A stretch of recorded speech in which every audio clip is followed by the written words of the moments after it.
તો અમદાવાદમાં વસ્ત્રાપુરની હોટલમાં ગ્રાહકને કડવો અનુભવ થયો છે। પનીર ચીલી મંગાવતા ગ્રાહકને ચિકન ચીલી મળ્યું।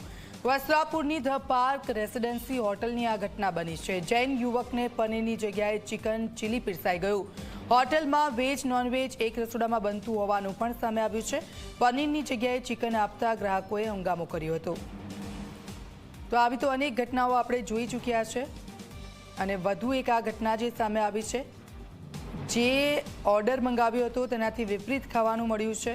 વેજની જગ્યાએ નોનવેજ પીરસાઈ ગયું અને આ જે કડવો અનુભવ આ જૈન યુવકને થયો। તેણે પનીર ચીલી મંગાવ્યું અને પનીર ચીલીની જગ્યાએ ચિકન ચીલી પીરસી દેવામાં આવ્યું। તેણે પેમેન્ટ કરી દીધું, બિલ પણ આ યુવકે બતાવ્યું અને આવી ભૂલ આટલી મોટી રેસ્ટોરન્ટથી થાય છે કેવી રીતે એ ખબર નથી પડતી। જમવાનું બનાવવામાં કેટલી બેદરકારી।